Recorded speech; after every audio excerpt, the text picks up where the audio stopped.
Welcome back, everyone. Well, for I think probably almost 2 years now, Yeah. you and I first met, I've been very involved in this guy's career.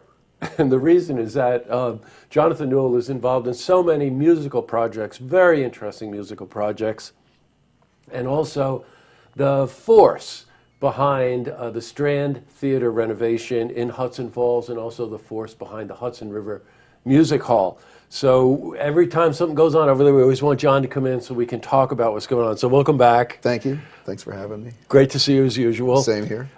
We were there with our cameras. I think it was probably day one. Yes. When you finally could take possession of the Strand Theater Yes. in Hudson Falls. Yes. And start to rip and see what treasures are hidden behind false ceilings and stuff like Right. that. What was it like? Well, you got there just in time, and we were there to take down the first tiles. They put a drop ceiling in there, so they didn't have to heat the whole place, right? So we started removing tiles, and it's quite a distance between the tiles and the actual ceiling, and then we got a chance to look up, and it's this beautiful, ornate plaster work, and the colors and how vibrant they were, and it's big. The lobby area and the vaulted ceiling and this big barreled ceiling is very sizable, so it's impressive. Well, you know what? I could see it on your face now, actually. Yeah. But we saw it when we were there shooting, just like you're almost like a child in a candy store or something. It's hard to describe, but just seeing what you were uncovering. Yeah. And note to self: if you see that story, it's on our website. John had gloves on that probably could handle a nuclear holocaust, Right. and no face And no mask or anything like that. But he's a musician. Protect the hands. Right, and I couldn't wait. I couldn't wait to go to the hardware store and buy a respirator, a mask. So it's like going through the looking glass, is what it still feels like. And because I have such a busy life, I can't get there that often. So each time I go in, it's really surprising. A little background on this in case you're catching up to the story. 5 years ago, probably, right? You started this quest to take over, one of these beautiful kind of Art Deco, the kind of old theaters that populated a lot of our cities much earlier in this century. And, of course, the detail to the paint and the plaster work and all of those things in the vaulted ceilings. Well, the Strand Theater in Hudson Falls is one of these buildings. And 5 years ago, John and a team decided they were going to go after this. Fast forward with a lot of hurry up and wait. Yeah. Right? I don't know about the fast forward part. Okay. Right, Well, but 5 years. we're here. But who's counting? Yeah, 4 years, exactly. 11 months, and 15 days. Who's counting? So you're in. We're in. What did it feel like? It didn't really settle in until we started taking down those ceiling tiles. Honestly, it was one thing to walk through and like, okay, we've seen this, we've walked through before. But once we could go in and start doing whatever we wanted to the space, really, within reason. But then we knew it. Nobody was looking over our shoulder. It's our space. We're going to be respectful of it, but we're going to have a good time and get this open to the public as soon as we can, so they can come in and share that joy too and that discovery. You know what? I want to spend a second on this. I was saying to John that here's Hudson Falls with two spectacular performance venues. One that's operating right now, the Hudson River Music Hall, and pretty soon, by December 18th, maybe, the Strand Theater.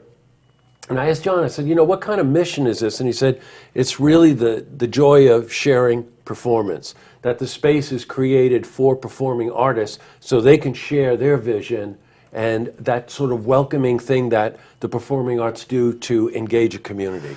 Right, because so many times as a working musician, you take gigs to make the money, and it's not always what you set out to do or what your personal mission was as far as music goes, but we try to ask people, what is it that you really love to play and perform? And that's the energy that we want coming from the stage. That's what we want the audience to feel too. Right. And it doesn't always work for the audience and the musicians, but at the same time, it's that not knowing that's half the fun of it too. So we try to make the Strand, as we approach the Strand, it's what do the performers need to be very comfortable, as much as we can do. We don't have a lot of means at this point, and maybe never, but it's that thing of, okay, you're here to perform what you love to perform, and share that. But you don't break into Sweet Caroline in this interview, okay? Just don't. It may not happen. Okay, good. Toward that end, they were very successful in raising the first step, let's say, in funds to get this Strand Theater project started a long way from completion. And as Jonathan was mentioning to me, a lot of times you can't even apply for grants or whatever because you don't own the space, but now they own the space, so it's full steam ahead to try to get this thing done. A couple of things you can do. They're going to try very hard to meet a deadline, December 18. Is that what you told me? That's our 6th anniversary, is December 18th. Yeah. And you're going to try to have that place open for a performance? Yes, we're going to try to have a show that weekend. Yeah. That's unbelievable. Look, they need volunteers and they need funds. MyStrandTheater.org is where you can go to find out how to volunteer. You could stop by the Strand Theater, probably somebody's there. You could, there's sign-up sheets. They've got a number of areas inside the theater that they have to get to right away. Things like the entrance and the coffee shop, the lobby, the performance space itself. Yes. Yeah. So whatever particular skill set you have or desire or passion to try to see this project come to life, volunteer your time and certainly go to the website, mystrandtheater.org, to see how maybe you can raise some money too, right? Yes. And we'll take all kinds of ideas as far as they raise us a little bit of money too. Of course, with the right ideas in mind too. But yeah, we have canisters out around town, just things like that. We have a GoFundMe page that you can look for. We'll try to have some events. We'll try all kinds of things. And there's foundations, local foundations we can apply to, grants. State Assembly has set aside a big chunk of money for us, so we're hoping to fulfill those desires that they have for us. So we're working on it. Well, John, you know, in the couple of years that we've known each other, really very, very impressed with how dedicated you are to the arts and the performing arts, and of course, what a great musician, composer you are.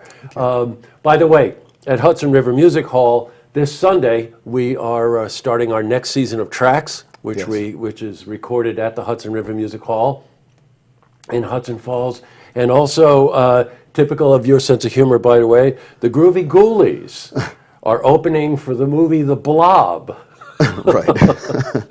Right. This doesn't even sound like I should be saying this, but I think I will. But it's a fun night. The 21st, to try to get us in the mood for the Halloween season. That's right.